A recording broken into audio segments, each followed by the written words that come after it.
Estudio de caso, depresión mayor en una mujer adulta de 70 años. Integrantes del grupo, Paula Andrea Moreno Castillo, Jessica Natalia León Roldán y Juan Manuel Mesa. Para la contextualización de nuestro estudio de caso tenemos a una mujer de 70 años, la cual llamaremos ML. Ella es oriunda del municipio de Biotá. Ha sido remitida a consulta de psicología luego de la manifestación de su hija, de haber notado constantes variaciones en su estado de ánimo y un aparente deterioro en su salud. La señora fue cuidadora durante aproximadamente 5 o 6 años de sus padres en etapa terminal. Luego de la muerte de su padre, ella comenzó a presentar variaciones en su estado de ánimo, además de algunas molestias físicas. Ella fue vista por geriatría y allí se le realizaron unos exámenes médicos donde se determinó que no existía alguna patología que correspondiera a dichas molestias. Por ello fue remitida a psiquiatría y allí la diagnosticaron con depresión mayor. Actualmente se encuentra medicada con sertralina para tratar esta depresión.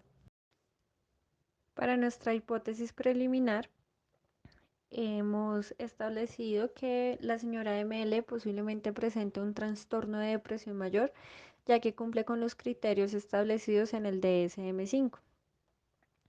También hemos tenido en cuenta su relato y en él se puede determinar que las posibles causas de su depresión se centran en el no haber tenido ninguna clase de acompañamiento, tanto de tipo familiar como profesional a nivel emocional, ya que ella no compartía con nadie el cómo se estaba sintiendo. La tristeza y la frustración diaria fueron posibles factores que influyeron en el desarrollo de sus síntomas.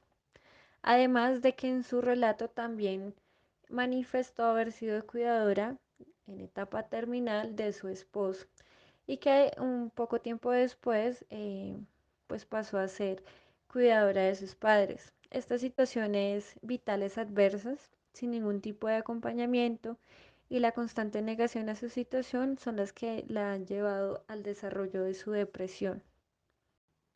Como evaluación de esta hipótesis se ha tenido en cuenta los datos recopilados durante la relatoría con la señora ML, desde que iniciaron sus síntomas hasta el momento en el que consultó con un profesional.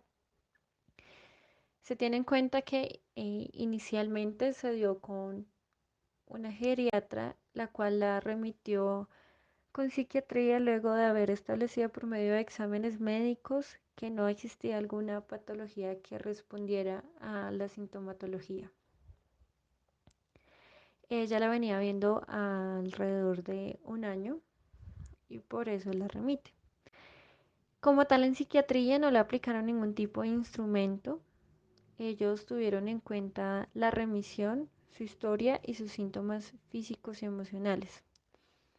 Nosotros consideramos que previo al diagnóstico y al ser medicada con sertralina, en ese momento también se debió aplicar algún tipo de instrumento de evaluación para establecer el grado de depresión presentada. Además de que también debió comenzar un acompañamiento conjunto con psicología. Como instrumentos hemos elegido el inventario de depresión de Beck. Este es un cuestionario autoaplicable que consta de 21 ítems y mide la severidad de la depresión en adolescentes y adultos mayores. Cada ítem se clasifica en una escala de 4 puntos que va desde el 0 hasta el 3. Al final se suman dando un total que puede estar entre 0 y 63 puntos. Su interpretación se basa en la puntuación de corte para definir los diferentes niveles de gravedad de la sintomatología depresiva. Los grados de depresión correspondientes pueden ser depresión mínima, depresión moderada o depresión grave. El otro instrumento elegido es la escala geriátrica de depresión de Jesavich GDS-30. Este es un instrumento que cuenta con 30 reactivos que miden la sintomatología depresiva en personas adultas mayores. Estos reactivos son 20 preguntas directas que miden la presencia de los síntomas y 10 son ítems inversos. Este instrumento está presente en una escala dicotómica en la que el entrevistado responde sí o no. El puntaje más bajo que se puede obtener es 0 y el más alto es 30, donde las altas puntuaciones sugieren un riesgo de presentar depresión.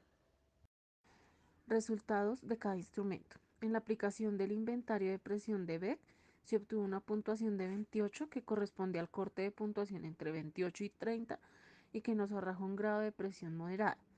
En el GDS 30 se obtuvo un puntaje de 14, lo que corresponde a un corte entre 10 y 19 puntos y que también nos refiere una depresión moderada.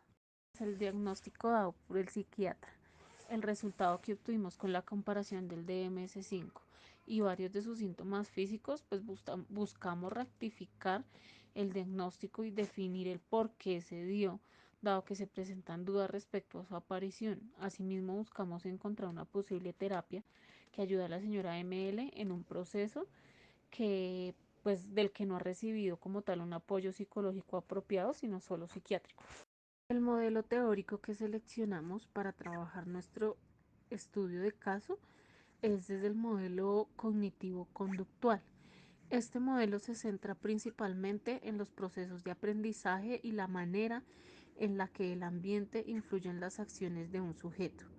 Para el modelo cognitivo-conductual, muchos de los procesos de condicionamiento que siempre se han creído estrictamente automáticos están más bien relacionados con procesos cognitivos. Según Beck, un paciente con depresión presenta una visión negativa de sí mismo, del ambiente y de su futuro. Se ve a sí mismo como una persona inútil, despreciable y defectuosa.